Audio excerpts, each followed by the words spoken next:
ভাই সামনে এই নির্বাচনে থানা এবং পৌর সকল ইউনিয়ন এবং ওয়ার্ড থেকে আমরা আনিসের পক্ষে কাজ করবো। আমাদের প্রিয়তা জনাব তারেক রহমান বলেছে তারুণ্যের প্রথম ভোট,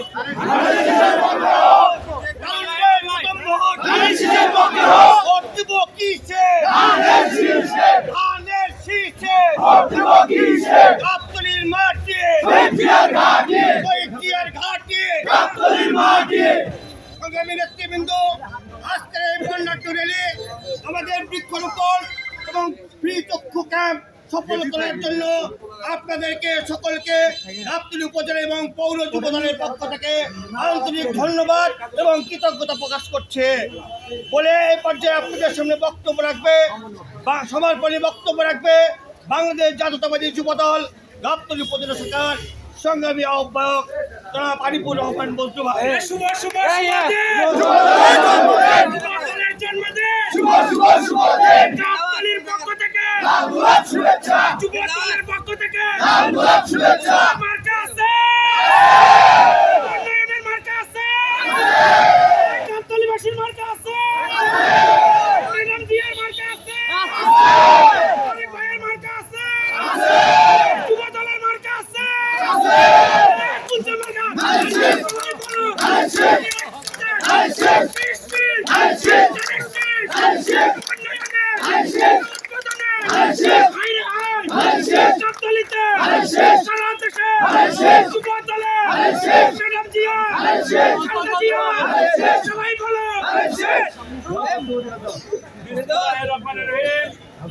বাংলাদেশ জাতীয়তাবাদী যুব দলের ৪৭তম প্রতিষ্ঠা বার্ষিকীর কর্মসূচির অংশ হিসাবে আজ গাবতলী উপজেলা যুব দলের ফ্রি চিকিৎসা উপজেলা এবং পৌর যুব দলের উদ্যোগে ফ্রি চিকিৎসা ক্যাম্প এবং বর্ণাঢ্য র্যালি এবং র্যালি শেষে একটা এতিমখানায় খাবার বিতরণ কর্মসূচি এবং বৃক্ষরোপণ কর্মসূচি আপনারা সবাই সহযোগিতা করে সফল করেছেন।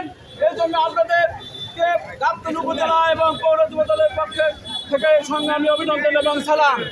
সংগ্রামী নেতৃবৃন্দ, আপনারা বিগত 18 বছর ধরে এই ফ্যাসিস্ট সরকারের বিরুদ্ধে যুদ্ধ করে ঠিকই আছেন। আমাদের যুদ্ধ এখনো শেষ হয়নি, আমাদের বিরুদ্ধে এখনো ষড়যন্ত্র চলছে। আমাদের প্রিয় নেতা তারেক রহমান এখনো দেশে আসতে পারেনি। তাই সংগ্রামী নেতৃবৃন্দ, আমরা জানি গাবতলীর যুবদল আগামীতে যে কোনো লড়াই সংগ্রামে এবং ভোটের আন্দোলনে সামনে থেকে নেতৃত্ব দিয়ে আসছে ইনশাআল্লাহ। তাই সংগ্রামী নেতৃবৃন্দ, আগামী 26-এর যে নির্বাচন হবে, এই নির্বাচনে ধানের শীষের পক্ষে আমি গাবতলী উপজেলা এবং পৌর যুব দলের পক্ষ থেকে আপনাদেরকে আহ্বান জানাতে চাই। আপনারা প্রতিটা ঘরে ঘরে গিয়ে তারেক রহমান এবং খালেদা জিয়ার ছাড়া পৌঁছে দেবেন এবং ধানের শীষের আহ্বান জানাবেন। এবং আজকের এই কর্মসূচিগুলো সফল করার জন্য সবাইকে ধন্যবাদ এবং কৃতজ্ঞতা জানিয়ে আমি আমার বক্তব্য এখানে শেষ করছি। সবাইকে ধন্যবাদ এবং এখানকার আলোচনা সবাই এখানে সমাপ্তি ঘোষণা করলাম।